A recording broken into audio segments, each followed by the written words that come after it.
दरम्यान सोमवारी 22 एप्रिल रोजी आयोजित प्रख्यात महिला कीर्तनकार हबप सरस्वतीताई सपकाळ यांच्या मधुर वाणीत संगीतमय कीर्तनामध्ये भाविक भक्त झाले मंत्रमुग्ध। कीर्तन श्रवणासाठी कथास्थळावर भाविकांनी केली होती अलोट गर्दी। आमचे बाळापूर तालुका प्रतिनिधी नरेंद्र बाजोड यांनी पाठविलेल्या बातमीपत्रानुसार बाळापूर तालुक्यात असलेल्या लोहारा या लहानशा गावात 16 एप्रिलपासून हबप गणेश महाराज इंगळे राहणार वेळा यांच्या मधुरवाणीत लोहारा येथील जागृत देवस्थान असलेल्या हनुमान मंदिर परिसरात श्रीमद भागवत कथा सप्ताह व श्री हरिपाठ कीर्तन सप्ताहाचे आयोजन करण्यात आले होते। या सप्ताहादरम्यान सोमवार 22 एप्रिल रोजी रात्री वाणीभूषण व महिला कीर्तनकार असलेल्या हबप सरस्वतीताई सपकाळ राहणार वहाडी तालुका नांदुरा यांच्या मधुरवाणीमध्ये कीर्तनाचा कार्यक्रम आयोजित करण्यात आला होता। सरस्वतीताई सपकाळ यांच्या संगीतमय कीर्तनामध्ये भाविकांनी प्रचंड गर्दी केल्याचे दिसून येत होते, तर सपकाळताई यांच्या कीर्तनामध्ये उपस्थित भाविक मंत्रमुक्त झाल्याचे सुद्धा पाहावयास मिळाले।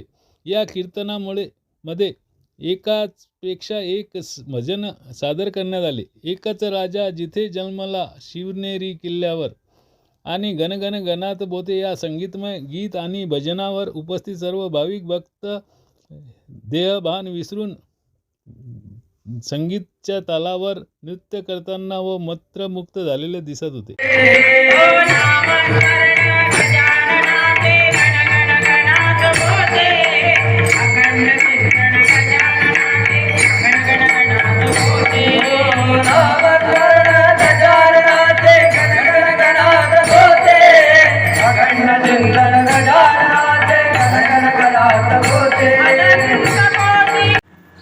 भगवान शिवजी अंजनी मातेला म्हणतात की बघ आता तू मला वर मागितलेली आहे, पण अशी व्यक्ती त्याला धोका मारेल, दुसरं कोणी नाही, मला तुझ्या पोटी अवतार धारण करावा लागतो।